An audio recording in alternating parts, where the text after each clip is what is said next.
Welcome again to Or Natan. We are one day after Parashat Toldot. I will speak about the parasha and maybe about some other things today. This is a famous story of Yaakov and Esav, the birth of the founder of the nation of Israel, the birth of the founder of the nation of Amalek, Edom, Germany, most of Europe, let's say today, came from Esav. Two came from the same womb, the same mother, but one is completely different than the other. I have a lot of questions to ask about this parasha. Maybe you can help me out answering them. But before we get into the questions, I would like maybe first to briefly conclude the parasha in general about certain things that happen in this parasha. If you have questions, you feel free to ask. We know that right in the beginning of the parasha, the story of Rivka, when she walks in the street, she feels a lot of movement inside her stomach. So Chazal explains us that every time Esav smells that she's next to a place of Avodah Zarah, he's pushing like he's about to come out. And every time she's going next to a place of Torah, Yaakov wants to come out. Right away we start with a question. What's the question? Where did you have places of Torah? Where did you have places of Torah in those days? You're not talking over there, Muncie, Borough Park. Borough Park, you walk every block, you have a place of Torah. In the time of Rivka, there was only one yeshiva. Which yeshiva? Shem Va'ever. Shem. Who's Shem? The original, the race, the Jewish race, really comes from this person named Shem, the son of Noach. Noach had 3 sons. Shem is the righteous one. That's why we call Semite. Someone who doesn't like Jews, his name is anti-Semite. Anti-Semite is against Shem, the son of Noach. Later it became Abraham, Yitzchak, Yaakov. Now we are in the time of Yaakov and Esav. Two was born from Yitzchak. So the Pasuk says that Rivka went to search for Hashem. Rivka went to search for Hashem. Where could you search for Hashem in those days? Only one place. She went to Shem, to the yeshiva. One thing we learn right away from here, that a person that comes, you get up from his house and he goes to the synagogue, he goes to the shul, it counts in Shamayim that he went to search for Hashem. One of the greatest things you can say. You know, if a person would know that every time he gets up every Sunday to come here for a lecture, and he sits for an hour and a half, and he listens, or sometimes even 2 hours, and just the actual leaving the house, driving here or walking here, entering the place counts such a great thing in Shamayim. What does it count like? The learning of the Torah, it's one thing. It counts as mitzvah of coming to search for Hashem. Where do we learn that? From Rivka. Cannot make up things. Whatever the Torah say, we learn from the Torah. Whatever the Torah doesn't say, we cannot learn from the Torah.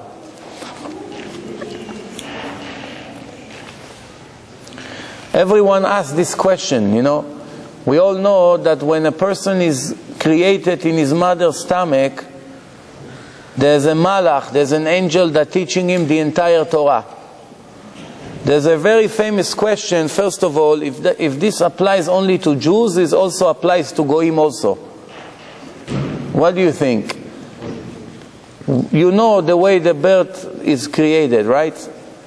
After 40 days, when the husband and wife had relation, 40 days later there is an official baby. Up to 40 days is really not a baby yet.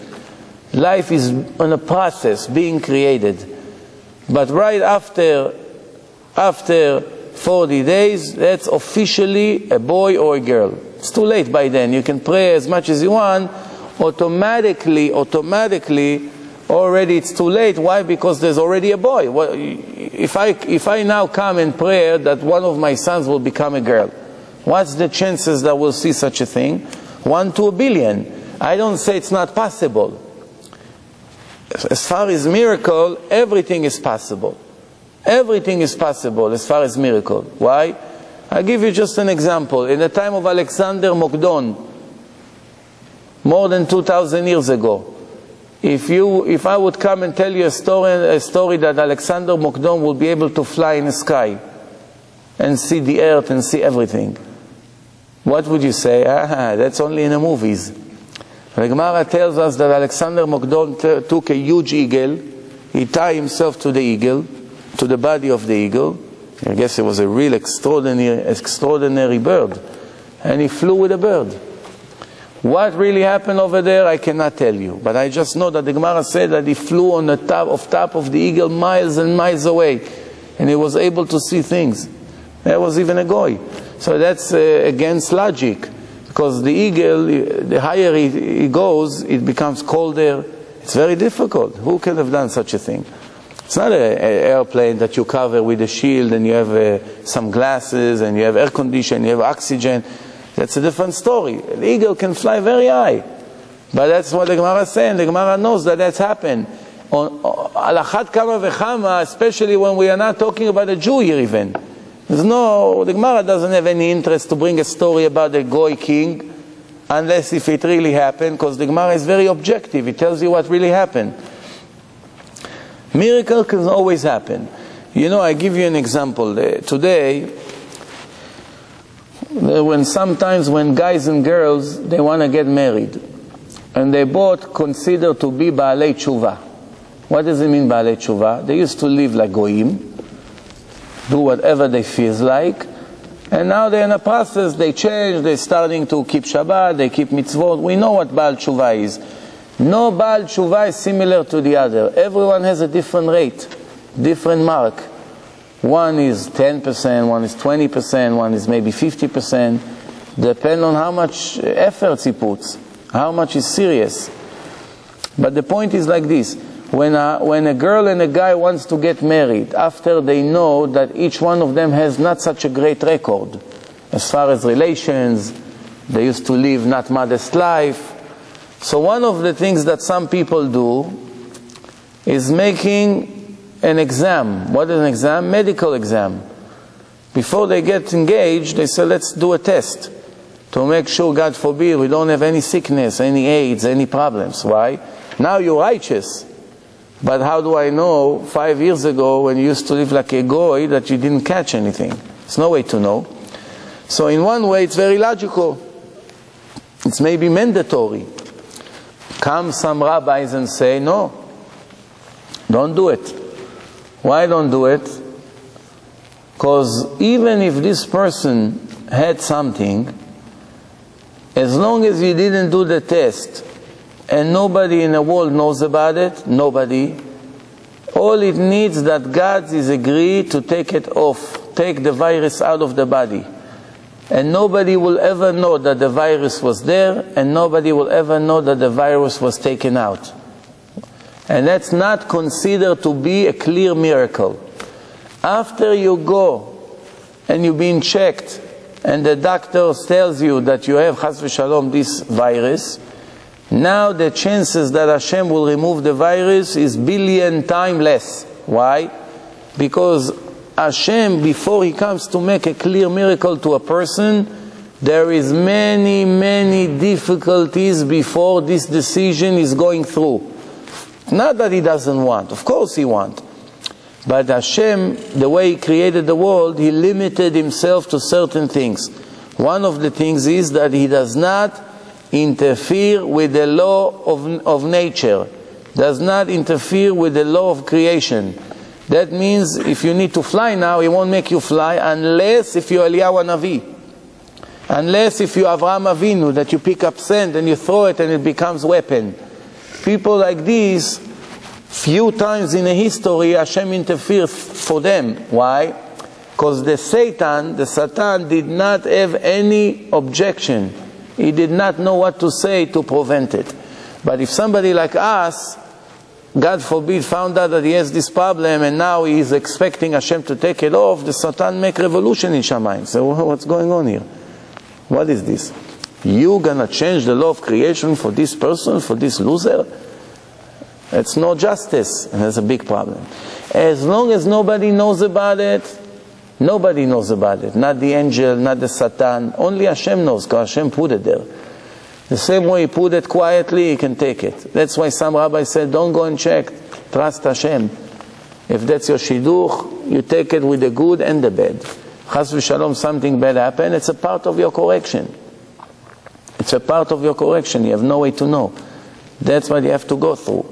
Hopefully not, but if that's what happened, that's what happened. So the question, back to the parasha, Rivka now, Esav and Yaakov, they want to come out. Everyone asks this famous question, how can it be that they want to come out? You sit inside and you learn Torah with the malach, with the angel for 9 months. What can be sweeter than this?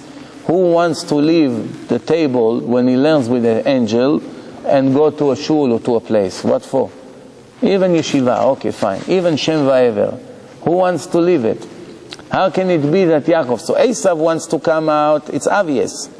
Because Esav is, by the way, it's a very, very unique story. You don't find stories like Esav, I don't think, nowhere in the Bible.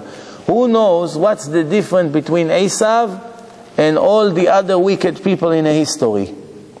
He was wicked even before he was born. Esav was born wicked already. You understand the difference? Everybody else, the way he designs his life with his free choice, he chooses whether he wants to be righteous or whether he wants to be wicked, according to his evil inclination and his test. Of course, don't get me wrong, every person that comes to this world is already known in Shamayim whether he's righteous or wicked, depending on his previous life. We spoke about it many times. So when you have a baby, Hashem that put that baby inside your wife's womb already knew if this baby is it's a soul, it's a pure soul, righteous soul, or it's a wicked soul. He knew it. But no matter what, once he was put into a new body, even though he has the same traits, the same personality like he left the world in his previous life, now he has a fair chance, a fair test. Esav, however, the way already he was born, all the indications show that he was born as a wild beast right away. When he was born, he was all red, like a tomato. His father Yitzchak, he comes to do circumcision to his 2 sons. One of them is Yaakov, fine. He comes to do a circumcision to Esav, the Mohel, which was him in that case. He cannot do it, because it's a risk. The Torah says once the baby is too red or yellow and sick, you have to wait until the blood absorbs inside the internal parts of the body, and when the skin is normal color, they give number to the color, 14, 13, 12. Some Moels, they were up to 12, that's the number, they'll do the brit. More than 12 they don't do. Some Moel up to 10, it's already risky for them. Some up to 13, it depends on their experience. But for sure, if it's a very high number, nobody will take a risk. It shows the liver is not mature yet. Liver, it's the source. Liver, it's... It's not now. How did it know back then? It just, Isaac is around sun. So it's just a 2 generations. You're right. You have to know, your question will be answered in a few minutes. Once I'm going to go on, you're going to see all the answers. But in general, you have to understand what I'm saying here. Yitzchak wants to circumcise Esav, but he cannot do the circumcision. But that's not really the problem, because he's sick. But the question is, a month later when he found out that he's still red, that's his nature, he's going to be red for the rest of his life. Comes Chazal and tell us, he still didn't circumcise him. When did Yitzchak circumcise Esav? Who knows? Never. Big questions in all the Gemara, the Mefarshim, everyone asks this question, how can it be? How can it be? He's your son, fine, you got a red son. The indication shows that he's not going to be exactly righteous. Where does it say that Hashem ever told a person that if you know that this boy, by Ruach HaKodesh, will not be righteous, you are dismissed from making him circumcision. How can it be? The opposite, it says, that once the baby is healthy, let's say he was born healthy, and the father did not make a circumcision in 8 days, from this moment on, every second of his life is living in a sin. He has an obligation from the Torah to circumcise his son. Once the boy reached the age 13, the obligation moved from the father into the actual boy. Because now the boy, if he wants to be an official Jew, he cannot do anything before he will be circumcised. But circumcision, when the baby is 13 years old, is not a baby anymore. It's not the same like when it's in the 8 days. It's not the same procedure. It's already different kind of circumcision. That's why the Zohar said that the circumcision of Ishmael, which was done on a 13 year, it's called Milah lelo priya, without priya, which is a part of the Milah. There's no way to do it when a person is 13 years old. So the Zohar said the same way the Milah, the circumcision of Ishmael, is not perfect, their holdings in Israel, in the Holy Land, will also be temporary. The same way their Brit Milah is not complete, the same thing, their position in the Holy Land will be not complete. It will be up to a certain time. When is going to be that time? When Mashiach comes. When Mashiach comes, the Arabs will not have any merit anymore to sit in the land. That's why they're so nervous. They went to the Olive Mountain in Yerushalayim and they surrounded that with a cemetery. Why? Because they know, according to the prophecy in the Jewish book, that when Mashiach comes, he's going to start walking to the Western Wall. Where is he going to come from? From the Olive Mountain, Har HaZeitim. So they went and surrounded the whole mountain with cemeteries of Arabs. Why? Because they knew that if a Kohen goes into a cemetery, he becomes impure. The cemetery makes the person lose his holiness. So they figure if their Mashiach comes to destroy us, we might as well prepare something for him. Two problems. One is that Mashiach is not just a Kohen. You know, Mashiach is already a servant of God. It's way above Kohen. Second, even if he was a Kohen, Kohen doesn't have such a problem going in next to a Goy body. It's only next to a Jew. Because a Jew, when he's alive, he has a divine soul. So when he dies, his body becomes tameh, impure. But if he was never holy, if he was never pure, he doesn't become impure. Only something that was pure can become not pure. Same thing with a lady, Jewish lady, when she is pure, she's pure. Once she gets a nida, the period, that makes the body impure. That's called impurity, nida. But the Goya was never pure to begin with. That's why whether she has periods, not period, it doesn't matter. She's always impure. With or without it. That's the difference between Jews to non-Jews. Now we continue.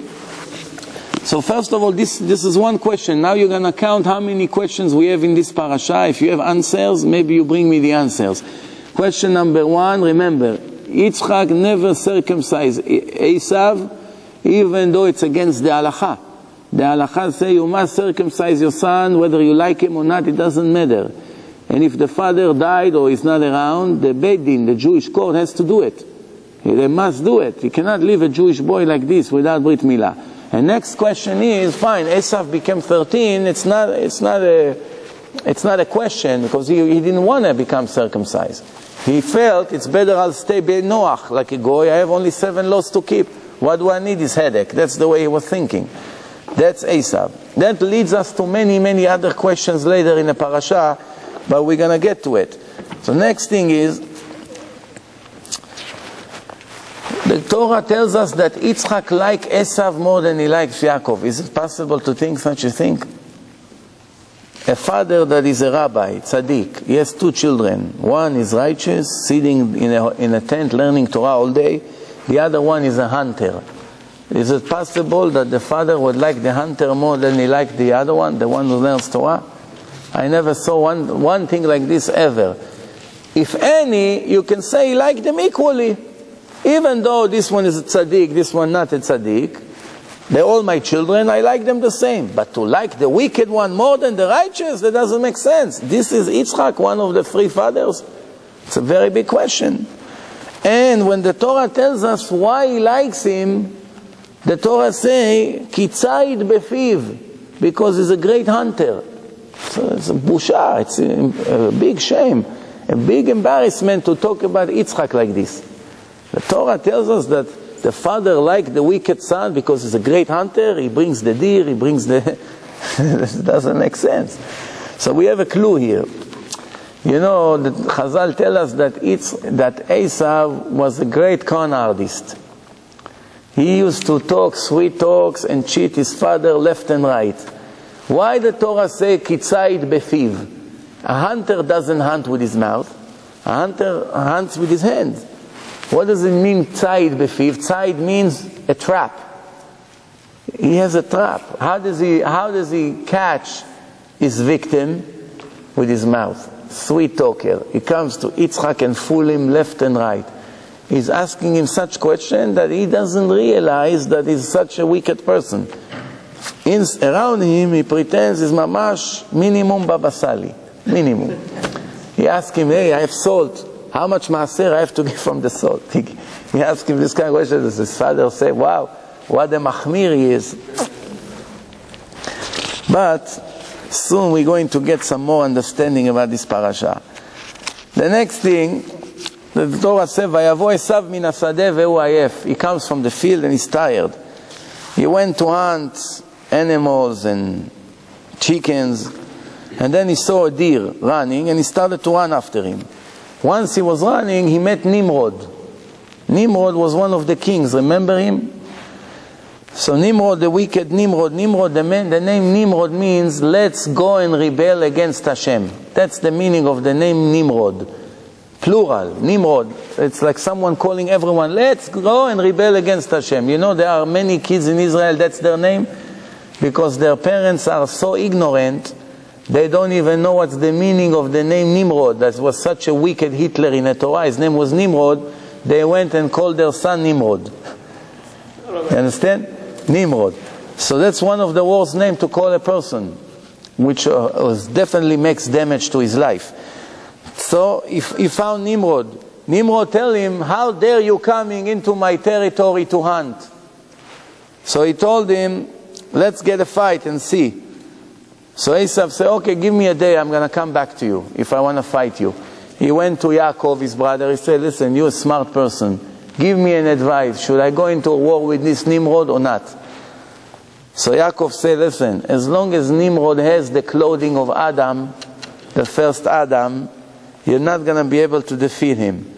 Make some kind of a trick, get him to remove his alphabet. Once he removed the alphabet, you win him 1, 2, 3. That's his secret. He's blessed with the clothing of the creation, the direct creation of God. Adam, take it off, and that's going to be. So Nimrod says to him, okay, I'm going to fight you, but take off this clothing. Let's fight like this.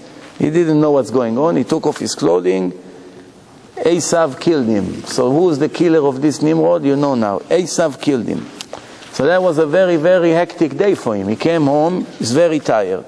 Now he comes, he sees Yaakov preparing a soup. Nezid adashim. What's nezid adashim? Mean lentil soup. Red lentil soup. Why lentil soup? Why Yaakov was cooking lentil soup? The Torah doesn't just tell us something without a reason. Because when they cook lentil or eggs, it's a sign of mourning. Somebody died. Who died that day? Abraham died. That was the funeral of Abraham that day. So Yaakov is mourning about his grandfather. So he's cooking lentil soup. So he comes to him and says, listen, al iteni na, pour it into my mouth. The Chazal say he opened his mouth like the size of the camel's mouth. That's how it was. Amar Rabbi Zera, in the Gemara, pa'ar piv oto rasha kegamal. Opened his mouth like a camel. He said, listen, I don't have time now to start eating like this. I open it and you pour it in. Vayochal vayesht. Question number 2 in this parasha is like this. First of all, we know that in business, whenever you do a business, it has to be a legitimate transaction. What does it mean? If you have a car and it's worth $20,000, and if you signed a paper that you sold this car to your friend for $500 or $1,000. And you come the next day and say, listen, I was drunk, or I was half asleep. The court comes and opens the contract and they look at the car. They know, everyone knows, this car worth $20,000. Doesn't make sense you sold it for $4,000. They dismiss the transaction. Why? Every time there's a difference more than 16% in the value of the price, it's already a suspicious transaction. It's called shtut, shishit. Or it's called mekach ta'ut. What does it mean, mekach ta'ut? When you come to sell a car to your friend or to anyone, and this car has a problem in the engine, you figure before the engine's going to die on me and I'm going to have to spend $5,000, I might as well sell it to somebody else, let him pay it. So first of all, is something like this is allowed or not? Depend. When a person comes to you to buy the car, and you tell him, look, this is the car, I'm not a mechanic, take the car and check it as much as you want. Come back when you're done, tell me if you like to buy it, this is the price. If you told him such a thing, and he took it, and he didn't check, or he checked, or he went to the wrong mechanic, whatever the case is, and he said, I'm taking the car, you clean. But if you know there's a problem in a car, and you say, I don't have time, you take it or leave it now, no checking, no nothing. This is the price, and you know there's a problem, and you're not telling him, and he paid you the money. Later, if he comes and he sue you in a Jewish court, and he wants the money back, you have to give him back the money. You have to give him and take back the car. Why? It's called mekach ta'ut, ona'ah. There was false transaction. You cheated the guy. Now, when Esav comes here, is it look like a legitimate transaction for soup and a piece of bread to lose your olam haba, to lose your blessing, to lose your olam haba, to lose your bechorah? How can it be? If you come to a person and say, listen, Rabbi, sell me your olam haba for $1 billion, do you think there's anybody who will agree to such a thing? If he agrees, for sure he's not a rabbi. That's for sure. Right? Who's going to sell his olam haba? Not one mitzvah, it's foolish to sell. One mitzvah. I want to ask you a question. If a person comes to you and says, listen, today you put tefillin. I want to buy this mitzvah from you. Why? Because today, he comes to you after the sunset. Today something happened, I was so busy today, I didn't get to put tefillin today.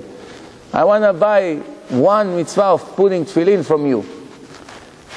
Now we know that every mitzvah, everything in life, not mitzvah, everything in life eventually has a price, right? If a person comes and says, I want to buy a watch, and the watch worth $200, and he says, I'm going to give you $250 for it.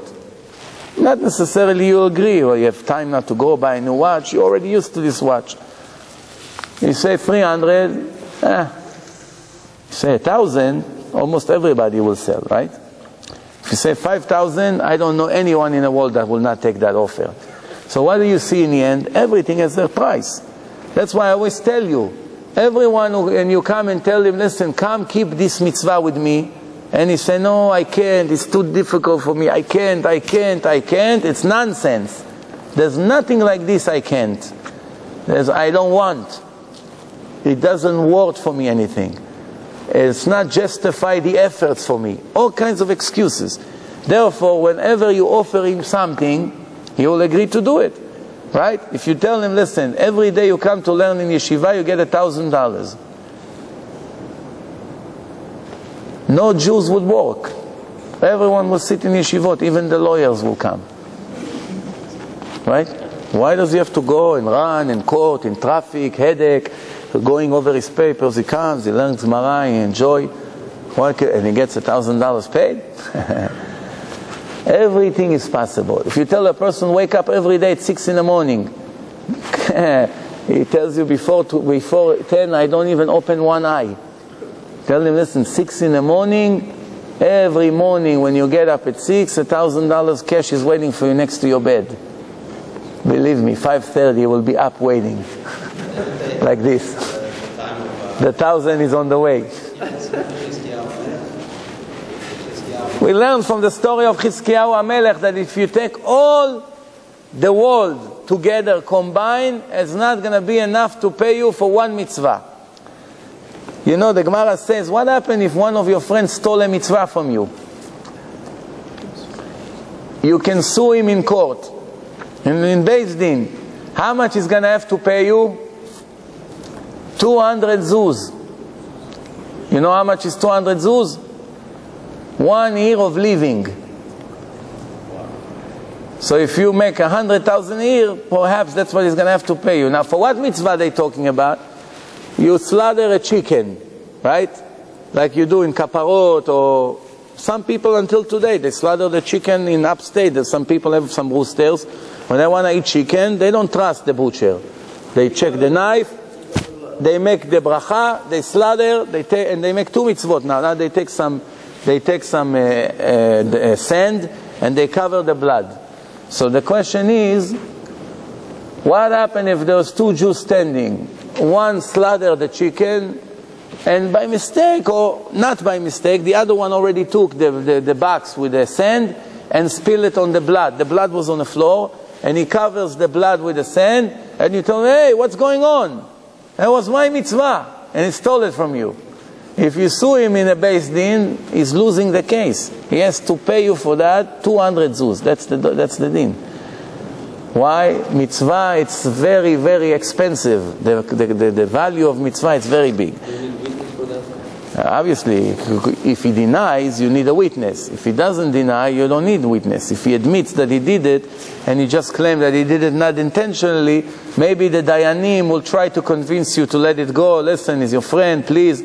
But if he insists, he's going to have to pay him 200 zuz, according to what is 200 zuz in today's generation. Now, the question that I started to ask is, Esav didn't get anything valuable for the deal. Plus, second problem is that if a person is agreeing to sell because he was forced, because he was under severe pressure, because he was what we call anus, he was desperate for whatever reason is. For instance, if a person thought that if he's going to sell it, he's going to save his son's life. That's what they told him. But later they found out that at the time that he sold it, his son was already dead. So that's already mekach ta'ut. Or in this case, like Esav. Esav is coming, the Gemara says, is in the point of dying any second. He wasn't just tired. He's mamash dizzy. So he tells him, hurry up, spill it into my stomach.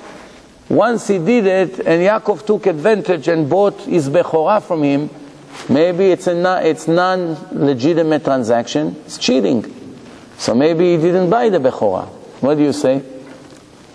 So here comes why the Torah says that first Yaakov gave him bread. He wanted right away the soup. But the Torah says he gave him bread. Why he gave him bread? First he wanted him to be full from the bread. Then he wanted to give him the soup.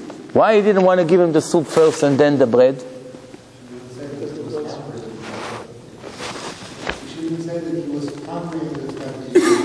First he wanted him to be full. Now when he's going to do the transaction with him, it's going to be legitimate transaction. Now we have another question. When you buy something from a goy, money does not buy the object. Does not buy it. What do you have to do? You have to pull. You have to pull the object that you're buying. If you buy a donkey, you have to make the donkey make one step forward. If you buy a bucket, you have to pick up the bucket. You buy a book, you pick up the book. If he's going to spill now the soup into his stomach, how exactly is going to buy the Olam Haba from him? Can he pull it? Can he pick up the Olam Haba in his hands? His world to come. Can you hold it? Can you pull it? You cannot have a position on it. So there's another way to buy. What's the other way to buy? To exchange an item. Like when you go to the rabbi and you want to sell your chametz, what does the rabbi tell you? Pick up that handkerchief and make me a shaliach to sell it, right? That's called kinyan chalifin. What does it mean, Kinyan Khalifin? Reuven lives in LA and Shimon lives in New York. Reuven landed in New York. Reuven came to New York to visit. He met his friend Shimon and he saw he has a beautiful horse. So he told him, I want to buy your horse and I have a female horse. You need a female and I need a male. Let's exchange. So he told him, this horse is $100,000. He said, I have a horse that worth $50,000. So I will give you a $50,000 and we'll exchange horses. Legitimate transaction. The problem is that the horse that Shimon has, it's in LA. I mean, the Reuven has is in LA. How Shimon is going to put his hand on the horse? From the Torah, you need to hold what you bought, you have to hold it in your hand. If you came to the store and there's something on the shelf and you want to buy it, you put money on the counter and the owner of the store took the money and put it in a register and give you the receipt, and he take the object from the shelf and put it on a counter, it's still not yours. Even though he already took the money and gave you receipt. Once it's still on the counter, as long as you didn't pick it up in your hand, it's not yours. That means if now the ceiling collapsed and broke it, you're entitled to get your money back. But if you picked it up and you put it down and then the ceiling collapsed, you're the one who lost it. That's the way it works. So the same thing here. Or if you have a customer behind you and you saw that's the last object on the shelf, even though he didn't give him money yet, he picked it up before you and he threw the money. He is the owner of the object, not you. Because it doesn't go by money. Money doesn't really buy. You have to have position on it. Because sometimes you can buy with credit. You give down payment and the rest you pay a year later. Same thing. As long as you picked it up, it's yours. Now pay attention what's going on here. When Reuven comes to New York, once Reuven picks up the horse of Shimon, as soon as he pulled it, automatically the horse in LA became Shimon's horse. Even if he's not sure where the horse is, he can be anywhere in LA running around, doesn't matter. So that means if it was done at 2 o'clock, even though he never had position on the horse yet, if the horse died 2:10, Shimon already lost the money for the horse. Why? Because it became his. How can it become his? He didn't even see it. Once, it's called Kinyan Khalifin. So in this case, this was the case, Kinyan Khalifin. But for Kinyan Khalifin, you still need to pick up an object. So the object is the bucket. Where the soup is, it was inside the bucket, in a hole, I mean in a pot. He told him, okay, hold the pot. So then he gave him back the pot. He says, fill it into my mouth. But just as soon as he picked up the pot, it's called automatically Kinyan Khalifin, an exchange. That's what it's called, an exchange. So answering the other question, which means, wait a minute, but that's not a valuable price. A piece of soup? No. First he gave him a piece of bread. Now you're full? You willing to sell your Olam Haba for $5 for soup? That means the value of your Olam Haba in your eyes, it's $5. Because Olam Haba, it's not something real that you can hold in your hand and bring somebody to evaluate it. There's no way. For instance, if you bring a picture, a beautiful painting, one guy comes and say, I would pay for this $20. The other person laughing. What happened? This is a $105 million Picasso picture. But for me, the same picture that they paid $100 million, $20 I wouldn't spend on it. $20 I wouldn't spend on it. 100%. The same thing if I had the pen of Rav Ovadia Yosef or the pen of the Baba Sali, that he wrote his books with this pen. For me, this pen worth $1 million. Somebody with the earring on the street is willing to give me $5 for the pen. Why? That's what it's worth. But since Rabbi Ovadia Yosef wrote 50 books with that pen, or 20 books with that pen, that's pen, in an auction you can get millions for that. You know, it's a big thing. There's things, you know, the tefillin of the Orach Chaim HaKadosh. You know the story, right? You heard that story before? Orach Chaim HaKadosh, 300 years ago. He was so poor. Rabbi Chaim Ben Attar, his name was. Very famous. He has his commentaries on the Torah, Orach Chaim. So before he died, his wife got nervous. She said, who's going to support me now? We don't have anything. So Or HaChaim told her, listen, here is my tefillin, don't worry, you're set for life.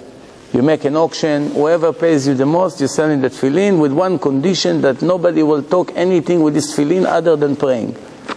She sold the tefillin to a wealthy person, he pays her a lot of money for it. Everything he did, he was successful until one day he was forced to talk. From that moment on, all his blessing went away. They opened up eventually the tefillin, it was all clean, empty, nothing in it. It was all he has. It's a famous story of the Or HaChaim. So, somebody that knows who the Or HaChaim is, he was willing to pay $1 million for his tefillin. Someone who doesn't know him, he looks at the tefillin and says, what is this tefillin? Look at this old, dirty. I'll give you $20 for it. So value of spiritual things, there's no set value for it. It's all depend on the person is willing to pay. You understand what I'm saying? Therefore, when Esav comes and says, no problem, what do I need a Bechorah? Give me a soup, 100%, I'm mochel, I'm giving you my olam haba. That's why it's legitimate transaction. The next question, the Gemara says that that day, that Esav ivez et ha-bechorah. What does it mean ivez et ha-bechorah? That means he disgraced the bechorah. He said, why do I need that? It's nothing for me. That day he made 5 sins. 5 serious sins. One of the sins, he went and raped an engaged girl. What do you have to say about this? Ba'al ha'na'ara me'orasa. You know, in the Torah, there's 2 transactions before a woman becomes officially married to a man. Before the Torah was given, a Jew, means an Hebrew, to be correct, would walk in a field and see a girl. What's your name? Rachel. What's your name? Yitzchak. Yes, nice to meet you. You want to be my wife? She say yes. They go home, they live like husband and wife, no engagement, no ring, no ketubah, no nothing. That night they live mamash like husband and wife, no problem. As long as she agree. Cannot force her. If both sides agree, like 2 dogs in a field. They move on with their life. Comes the Torah set up rules. The Torah says step number 1 from now on, first engagement. Second, it's kiddushin. Comes people today, they make big mistake. They think the engagement that the Torah is speaking about, that he brought her parents a bottle of wine and some flowers, and he brought her a diamond ring, and the family came, all the Bukhari, and ate ashpolo, and they kiss one each other, nice to meet you, we can do business together. The next day I'm engaged, and everyone look at their diamond ring, and they think she's engaged. If someone went, and if this girl cheated on her fiancé today, that's not what the Torah means, na'ara me'orasa. That's nothing yet. It's nothing. The Torah means na'ara me'orasa means after she had a chuppah, kiddushin. What we call today kiddushin, that's called na'ara me'orasa. So in that case, what is considered to be a married woman?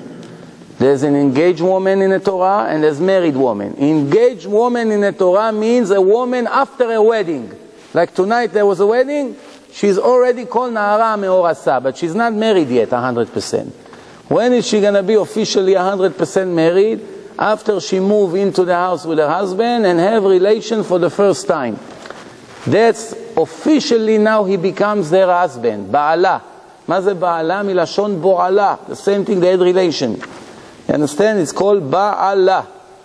So now, in this case, when they move on together, she's officially married. Now what's the punishment for a person that had relation with a girl before she moved into the house with her husband? After the wedding, 12 o'clock at night, they stand outside. She met somebody that she knew in the past. She told her husband, excuse me, half an hour, I have to go somewhere. She went and she made a scene and she came back. Somebody like this, it's called Baal Na'ara Me'orasa. What's the punishment in the Torah? Stoning. The worst punishment.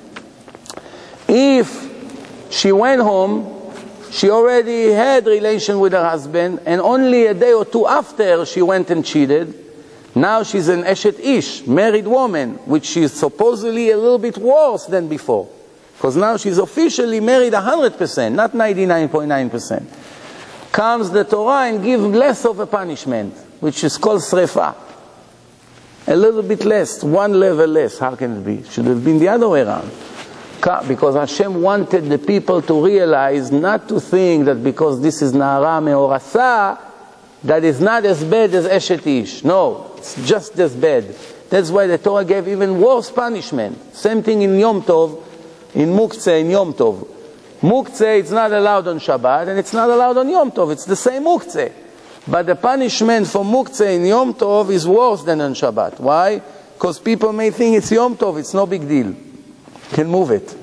Comes the Torah, comes Chazal, say no. Not the Torah, because it's mitzvah de Rabbanan. Comes Chazal, say no. So now, the Torah says, Esav went on an engaged woman. My question to you is, how can it be an engaged woman in those days? There was no Torah yet. Before the Torah was given, there was no Na'ara Me'orasa yet.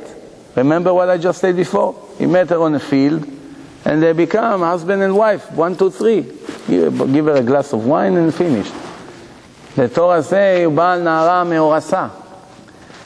The ladies over there, none of them had Torah. None of them knew what Ketubah is, what Kiddushin is. None of this. Where did he find that Na'ara Me'orasa? No, you have an answer for it? As the name. Where was Na'ara Me'orasa? They agreed to each other and they didn't sleep. No. Before a woman gets married, a father could assign her daughter to the husband and say, okay, when you're... Remember, that's before Matan Torah we're talking, Esav. So Rivka Mini also, she was given the gifts for Kiddushin, and there was no Torah for Rivka Mini. Right. She was also considered Right. Yeah, but that's the difference. You have to understand. You are now talking in the chosen families. Avraham is chosen person. Yitzchak is chosen. Rivka is chosen. Rachel and Yaakov, it's all chosen people. That's why they lived by the Torah before the Torah was officially given. But Esav went to some foreigner, some stranger woman, and the Torah says that he went with her as she was an engaged woman. There's no engagement yet.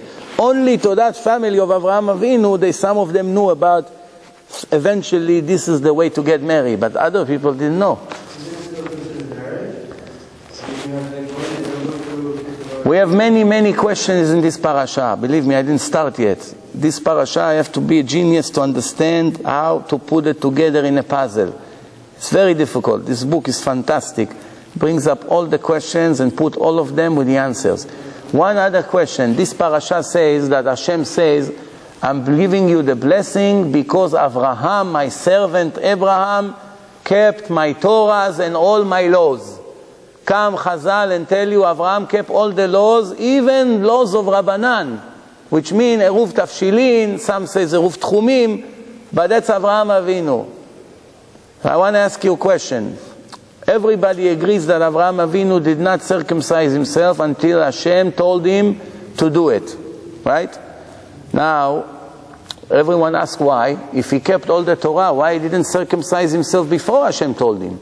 So the answer is because he didn't want to lose the opportunity, because when a person is obligated, his reward in Shamayim is much more than someone who volunteered to do mitzvah. When a man learns Torah or a woman learns Torah, the man gets a lot more reward. When a man puts tefillin or a woman puts tefillin, the man gets much more reward. Why? Because this is his obligation. Because he has an obligation, the Satan fights with him. The Yetzer Hara tries to stop him from doing the mitzvah. The woman has less resistance. Why? Because the reward is limited. But mitzvot that the woman is obligated, then they also have interference. So the question that I have about Avraham Avinu is few right there. Question number one, how did he put tefillin every day? Why? Why? What's the question?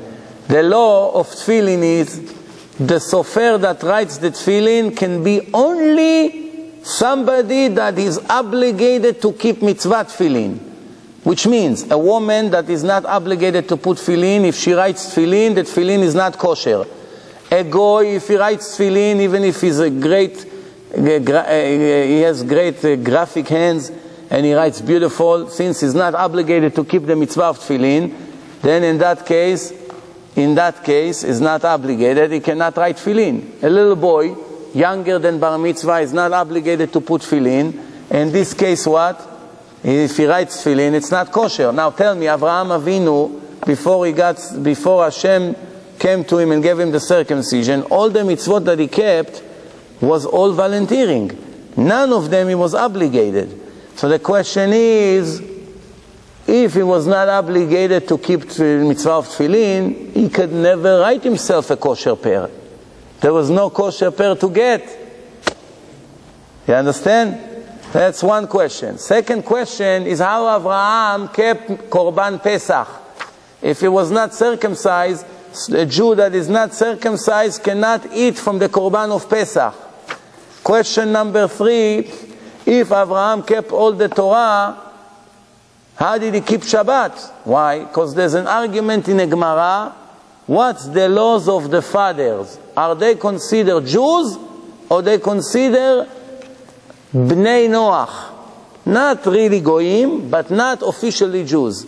That's the arguments about Avraham, Yitzchak and Yaakov. Yaakov eventually, his name clearly in the Torah was changed to Israel, so there's not such a doubt. But Avraham and Yitzchak, there's a big question. The question is very strong, at least about Avraham. Is Avraham considered a Jew or is considered Ben Noach, son of Noach? What's the difference? If he's a Jew, then he's obligated to keep all the mitzvot, even though the Torah wasn't given yet. If he's Ben Noach, he only can keep 7 laws. What's the difference? The difference is that if Avraham kept Shabbat, we have a very big problem. Why? Why? Because the Goy is not allowed to keep Shabbat. A Goy is not allowed to keep Shabbat. The Torah says Goy that keeps Shabbat, chayav mitah, is risking his life. So Avraham, how did Avraham keep Shabbat?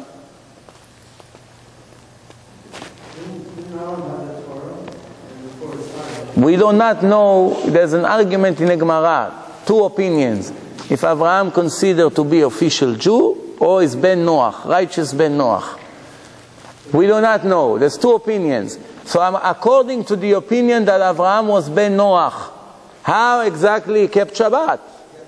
He was Ben Noach Huh? He had to do something wrong. He had to do something wrong, but once he does something wrong, it's not considered kept Shabbat. And the Torah tells you that he kept all the mitzvot. So the answer to this question is... He was Ben Noach until the Brit? No, there's few answers to this. After the Brit? Few answers. One answer is the day by the Jews and by the Goyim is different counting. The Jews, the day start in the sunset until the next sunset. By the Goyim it goes from midnight to midnight. So even if Avraham started to keep Shabbat in the sunset until the following sunset, it's not considered that he kept Shabbat, because if he's Ben Noach, he was supposed to stay until midnight. Therefore, he stopped few hours before the end of the day, so that's not considered to be 100% Shmirat Shabbat. But there's a better answer than this. What's the better answer?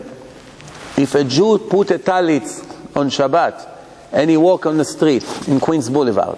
Queens Boulevard is 100% Reshut Harabim, the public area. Because a talit is a way of wearing something. The talit is like clothing, it's like a jacket. You can walk with a jacket on Shabbat.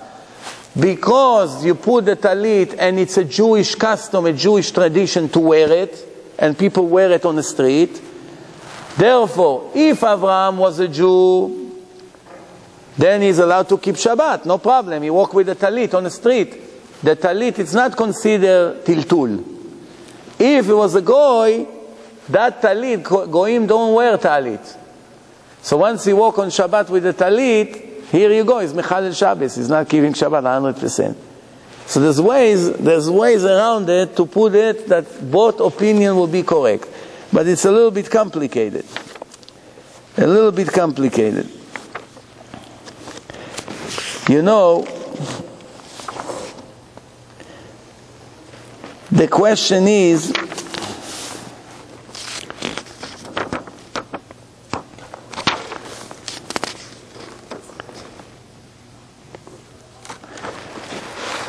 today, when we see the requirements of the law of modesty in the Torah, the law of modesty is very, very strict. Someone who comes to become religious, is very difficult to him to understand how the laws are so strict for single guys. Sometimes I have single guys coming to me and say, listen, I'm 23, I'm 24, it's very difficult for me, I have to get married, you know, I cannot go out with ladies, I gotta get married, and I cannot find shidduch. It's very difficult, you know, we don't live like goyim, they do whatever they want. The animals in the field, they do whatever they want, they don't have pressure. But since we are limited, we are obligated to be holy, therefore I must get married, because if I'm not going to get married, I'm going to end up making sins. That's the kind of talking that people talk.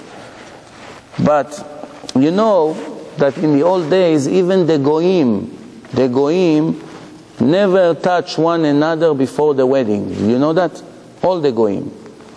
Who can raise his hand and tell me where in the parasha you can point at the proof that the goyim would never dare to touch one another before the marriage? Avimelech. What's the story? Come Yitzchak to Avimelech and he tells him, this is my sister. Later, a while after, Avimelech looks through his window and he sees that Yitzchak and Rivka, if he's his sister, they hug each other and kiss.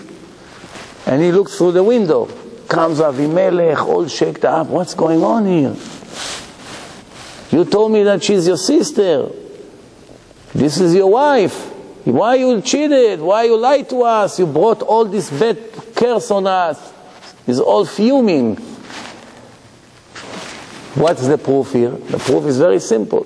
If in the old days you had boyfriends and girlfriends like today that do all these sins against the Torah, what was Avimelech has to say to Yitzchak? He would tell her, she's my girlfriend, what do you want? She's not my wife. He didn't even have a doubt. Once he saw Yitzchak is touching her, it was obvious she's his wife already. He comes to him and says, why didn't you tell us this is your wife?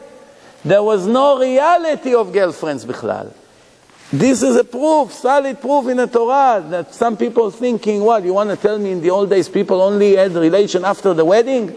Yes. Everybody. You know what? You don't have to go 3,000 years back.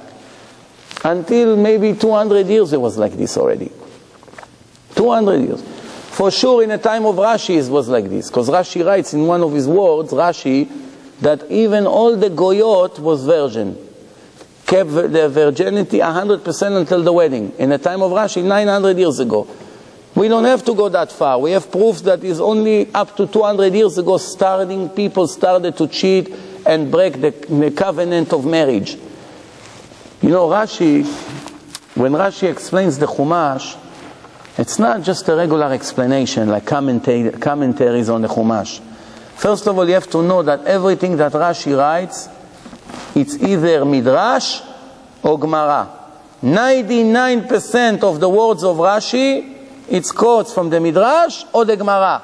It's not coming based on his opinion, he's trying to translate the sentences in a Chumash. No, it's 100% based on Gemara, based on Midrashim, based on ancient books that came before him. Rashi, before he went to sit and write the commentaries on the Chumash, how many days Rashi fast? You know? 613 days he fasted before he started his explanation on the Chumash. Almost 2 years straight. Only on Shabbat and on Yom Tov he was eating. You know anybody like this? Baba Sali lived about 20 years ago, he passed away, something like that. He was fasting from Shabbat to Shabbat in our generation. That's why he was maybe 90 pounds, Baba Sali. Baba Sali, all the time, straight, 1 week straight, Baba Sali. Only on Shabbat was eating, and no meat, no nothing. It was Baba Sali, if you saw him today, if you're a little bit strong, you can pick him up in the air with one hand. That's how light he was. 90 pounds, something like this. 45 kilo, kama ze, 95 pounds. Nothing. Covered from A to Z, all bones. When someone saw him going to the mikveh, all his bones, when he was moving his body, all the bones were popping up like there's nothing, no flesh hardly, no skin, no fat, nothing whatsoever, like mamash, like pieces of wood coming out. That's how his body was.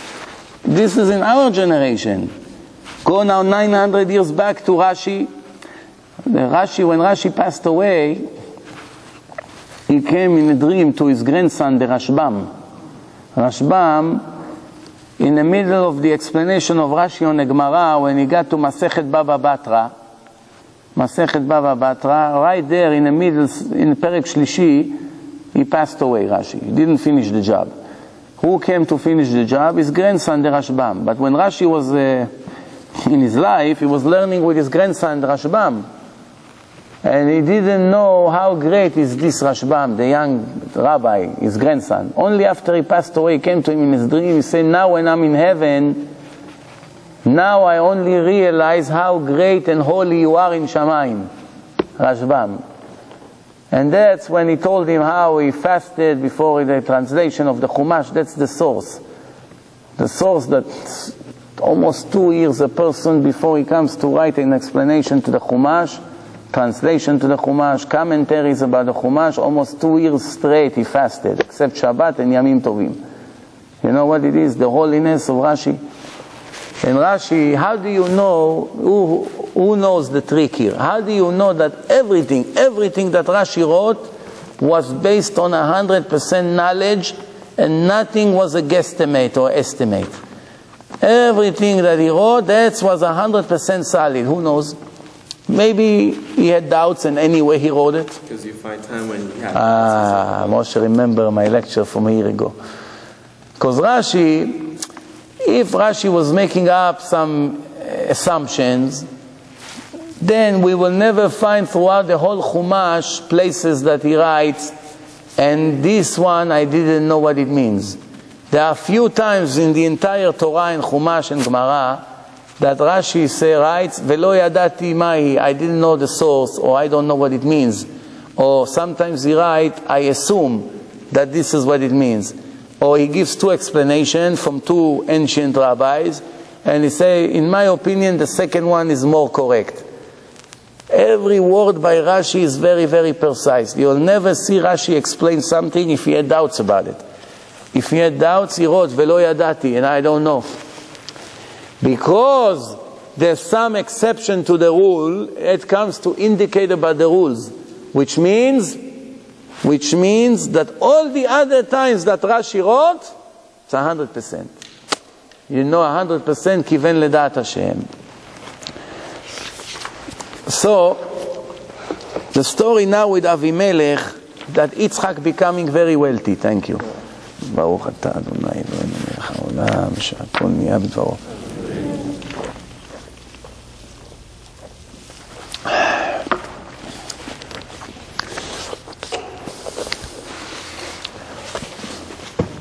First of all, why Avimelech come to Yitzchak and say, listen, leave us alone. Choose some direction and leave. Because the Torah tells us that Yitzchak becoming so wealthy that soon he's going to be wealthier than the king himself. What is it like? Like now in Israel. In Israel, you have people in the government, all the crooks, all the thieves, stealing millions, and growing and buying houses and opening accounts all over. And once in a while, one of them is getting caught. But now comes a Russian Jew to Israel. His name is Mr. Gaidamak. I think it's Georgian, I'm not sure. Russian. Come Mr. Gaidamak, supposedly he has more than $5 billion.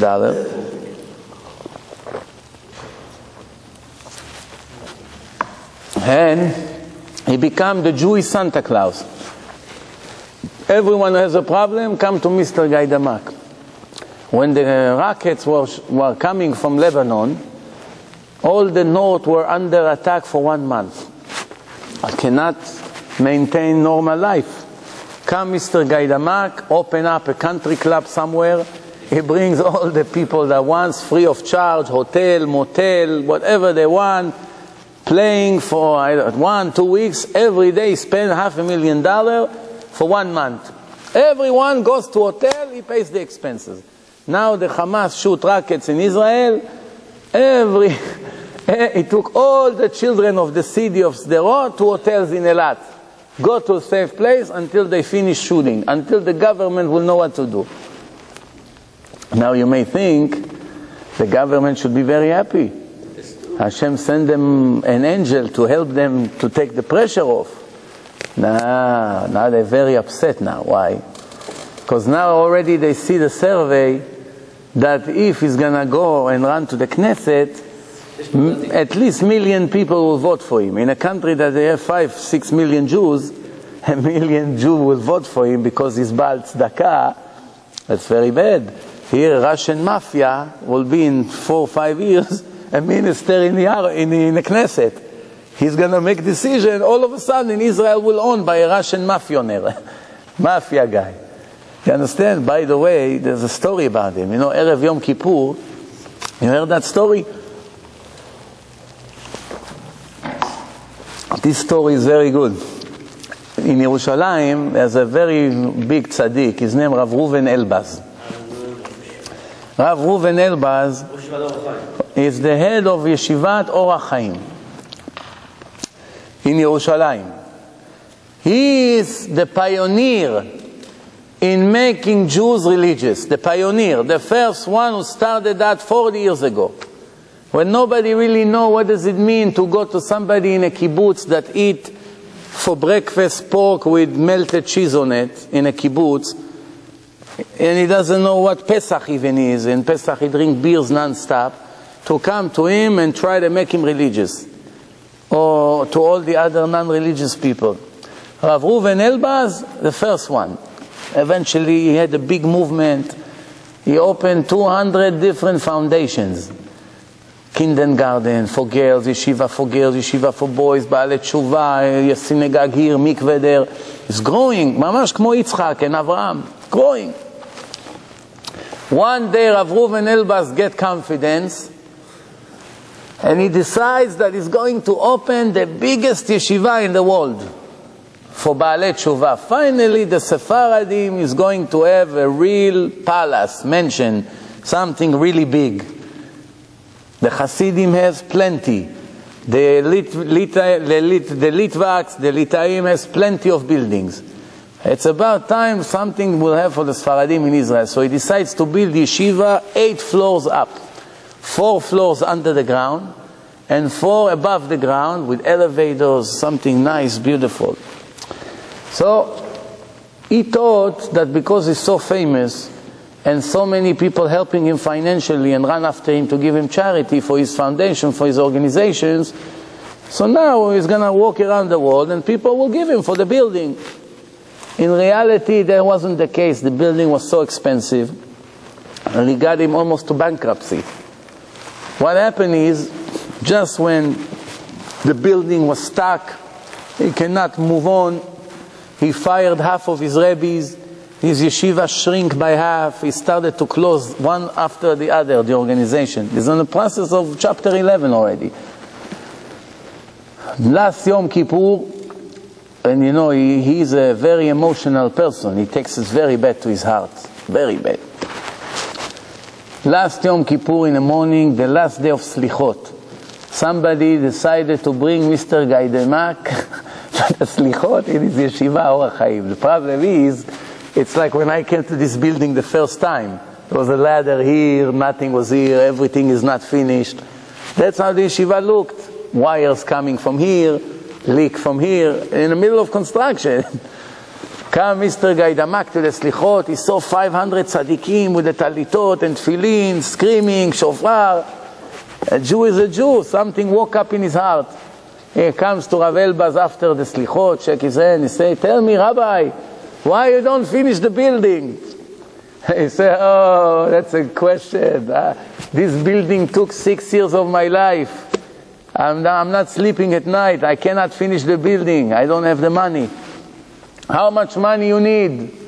He said, 20 million shekel, which is $4.5 million. Mr. Gaidamak raised his hand, took the checkbook out, he wrote him a check, 20 million shekel. He said, please finish the yeshiva immediately. That's Erev Yom Kippur. So now you have Rav Elbaz word at least 2 or 3 mandats to the Knesset. Maybe 100,000 people in Israel admire him. Next time, he's very clever. He's buying the country out now. Soon he's going to go to the Knesset. We have already 1 million Jews that benefit from his pocket. And that's the way in life. Once a person gave you money, you bribed. That's it, you like him. You like him more than the other, no matter, even if the other is more talented. The other is better. This guy gave me money. I cannot go against him. Finished.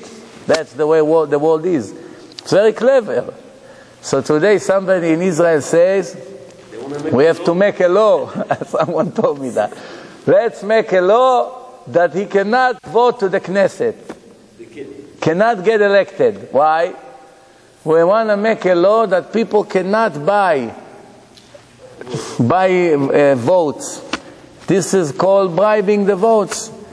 We have to make a law that people, the philanthropes that makes all kinds of charities, they're not going to be able to be elected. So I was thinking to myself, why not? I don't understand.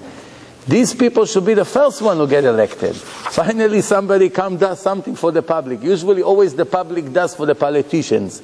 Finally somebody comes and does, yes, he has interest, he's looking to his future, he wants to go to be elected. It's obvious.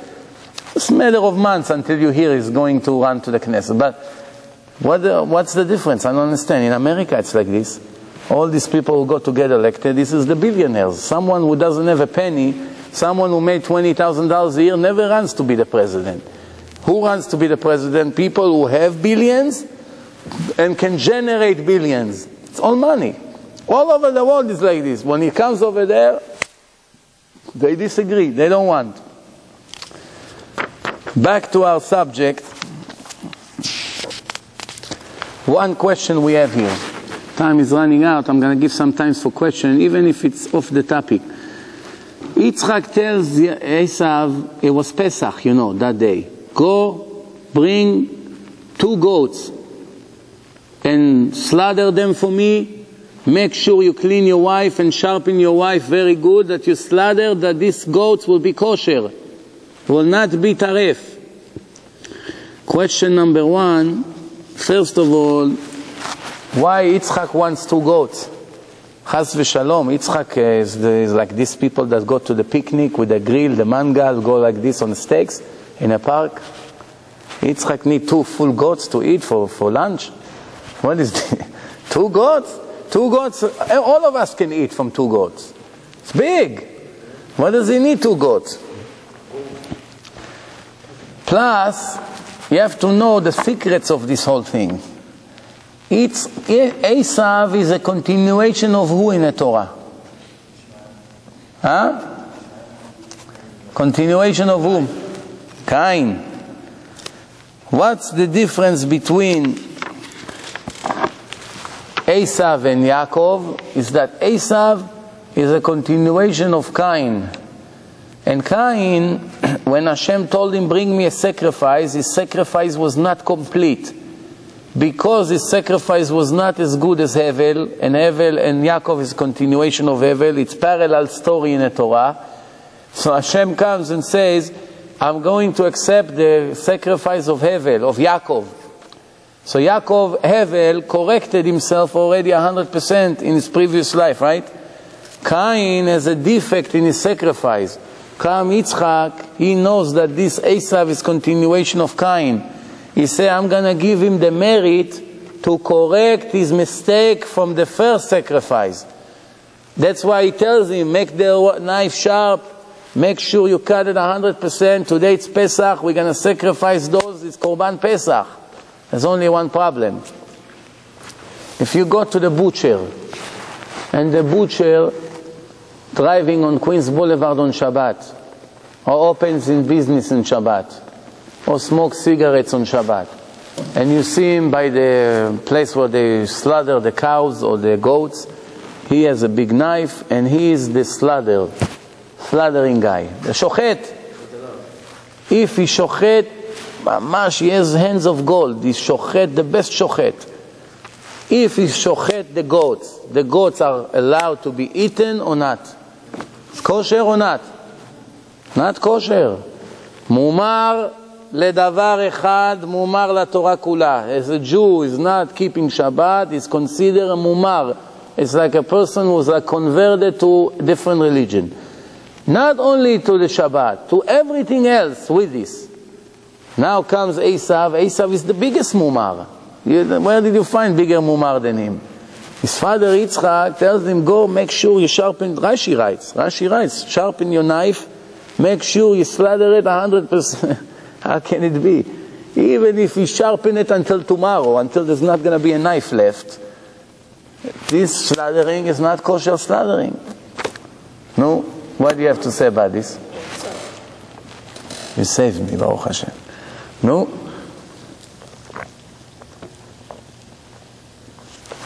What, you don't learn Chumash? Aaron, what do you do on Shabbat? You don't read the parasha? You must do. This is what a Jew has to do. I give you a preview. A kosher Jew, if you want Hashem to love you, if you want Hashem to remember you when you need Him, this is the way you have to live. You wake up early every morning, you come to a kosher shul, a place when you have kosher minyan. It doesn't matter, Sephardi, Ashkenazi, whichever one is more kosher, it's better. If you have kosher from both, then you go to what you belongs to. If you're Sephardi, you go to Sephardi. If you're Ashkenazi, you go to Ashkenazi. You finish davening, you don't run to the car. I'm getting a ticket, Rabbi. I gotta move the car. No. You sit at least an hour after the prayer with your tefillin and learn Torah. Chok L'Israel, Halachot, Gemara, whatever your neshama is attracted to. You sit, you get yourself chevruta or rabbi that teach a group around the table. There's plenty of shuls here in Queens that they do it in the morning in Hebrew or in English, maybe in Russian also, I don't know. You start your day like this. Then you go to work. So if you have to be at work at 9, some parts of the year will be very difficult to go to pray plus to stay an hour. So either you wake up earlier if you can and you still do it, or you get permission to come to work at 9:30 or 10 if it's possible. If it's not possible, maybe you change the job. If it's not possible, then the hour that you're supposed to learn in the morning, you move it to the evening and you learn 2 hours in the evening. So now 1 hour in the morning, you go to work, you do everything kosher at work, no stealing, no cheating, no lying, no cheating your boss, none of these things, take it away. You come back in the evening, after you pray, whatever you do, you learn 1 hour in the evening. If you do it like this, it will count on Shamayim that you learn all day Torah. That's what it says in the Sfarim. Every day, morning and evening, routine, it's count you learn all day. And it's a very big zchut. The Rambam writes, someone who work and learn together, combine, is more blessed than someone who only learns. Why? Because he brings his parnasa with his 2 hands.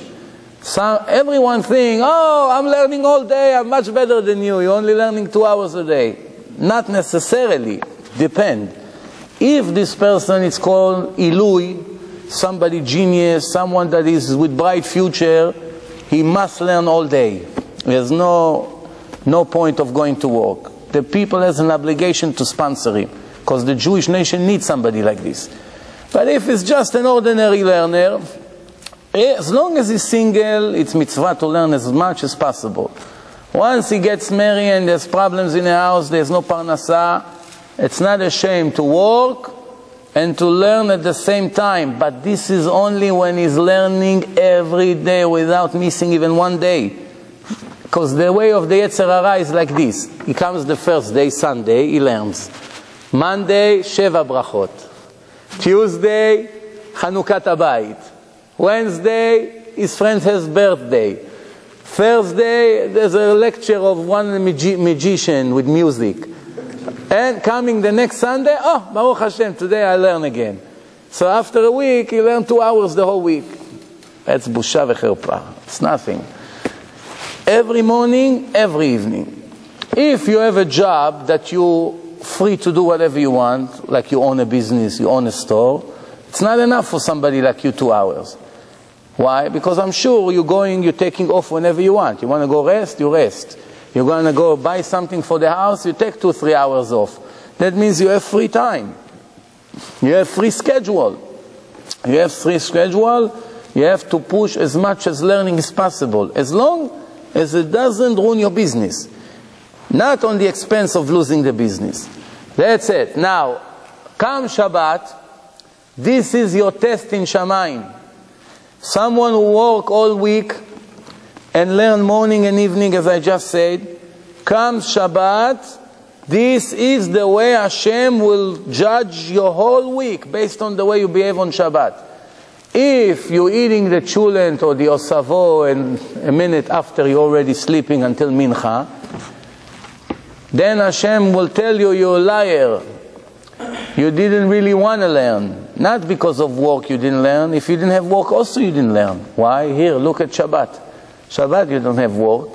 What do? Friday night, you come back from shul 6 in the evening. Now it's winter time. 6 o'clock is already after the meal already. 6:30, 7, whatever.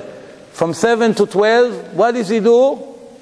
Go to sleep. 5 hours, such valuable time. In Shabbat, learning Torah, it's more valuable than weekdays. 5 hours you can finish maybe 200, 300 Mishnayot, if you're clever. If not, you do 50 Mishnayot in 5 hours. You know how much? In 1 year you finish all the Mishnayot of the Torah. It's a big thing. Come Shabbat afternoon, you come from shul. Here there's a problem in Queens, because in here what they do is you go to shul, let's say 8 in the morning, you don't finish until 12. It's a very big problem. A good kosher minyan should take 2 hours and 15 minutes, not more than that. That's the way in my shul, in my house. I have a shul in my house, we start 8 o'clock, we finish 10:15 on a minute. And that's with beautiful davening. We don't rush, we don't skip one word, everything is nice and perfect. No extra for selling, no extra for this, no, we're not adding more people to go up to the Torah, 7 and finish. You understand? And this is the way. Not too much singing and then wasting the whole Shabbat. Praying with few songs in the right places. Perfect. Mamash like this. So therefore, if there is a place like this that they daven to the point, kosher, without any headache, without stretching it, until people get disgusted and they don't want to come to shul anymore. So instead of making mitzvah, they're making an avera. Why? Because the people in today's generation, they're all mostly losers. And they're not in love with Hashem. They're not interested. They only do it because Hashem said, so they're embarrassed not to do it.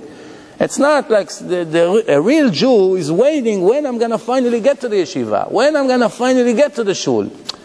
But the people are not like this. So what happened is, because you know the way your audience is, you have to cooperate and get them to come and not be disgusted. As long as it not comes on the expense of the halakha. You cannot cheat in the halakha because you have losers there. That's a red line already. But if you can do both, if you can do 100% what the halakha requires, the law, plus you're making your public happy, that's the best way. Then they want to come even more often. You understand? And this is the right way for the shul. After the shul, you come home, there's no mitzvah to sit 5 hours at the table.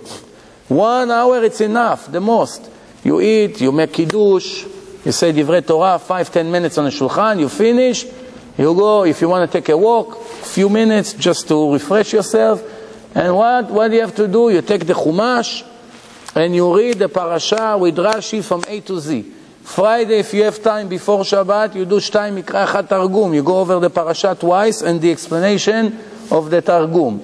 If you don't know Hebrew, then you do the parasha twice in Hebrew and one in English. like the R scroll. They explain everything in English. If you don't know how to read Hebrew at all, then you do only in English. You read it twice in English with the commentaries of Rashi, which should take you at least 2 hours. It takes time. But that's how you feel your life. Yeah, your life is full of Torah. Every letter of Torah, it's the most important mitzvah.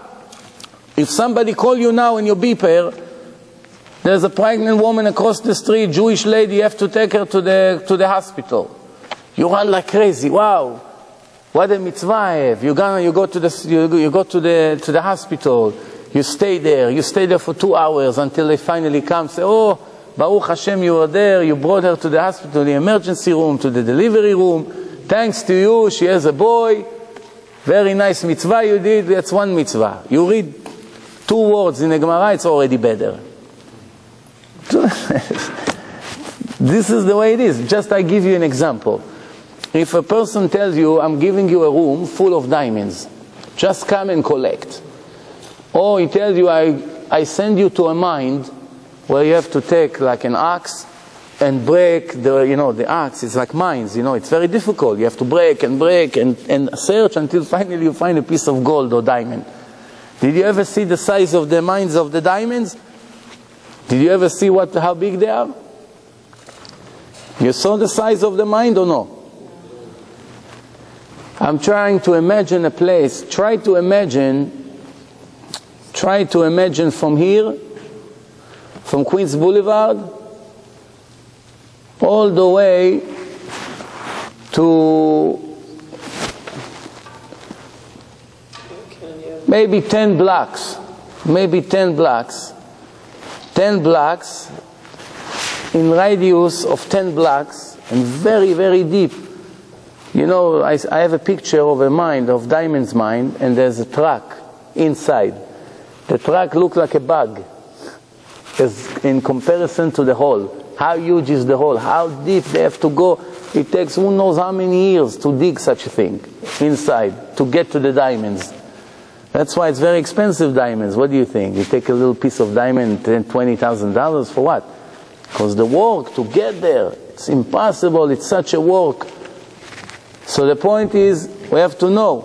Please. This is the normal life of a kosher Jew. This is on top of it, I'm saying, no averot, no sins, no ladies, no touching ladies, none of these things that we spoke about for 3 years here already. But if you don't do what I told you, you don't start your day with a prayer, you don't start with the learning, you don't finish with the learning, Shabbat, you're wasting your time, you have a very big problem. You have a very big problem, because that's the minimum. I went now by the minimum. If I talk about the maximum, you may get depressed. So let's not get to the maximum. Let's get to the minimum.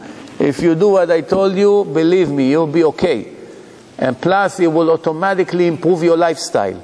It will improve your level. It will improve your value. It will make you a better Jew, Bezrat Hashem. Thank you very much and good night. Next week at the Sun Church, 8 o'clock. 8 o'clock, please.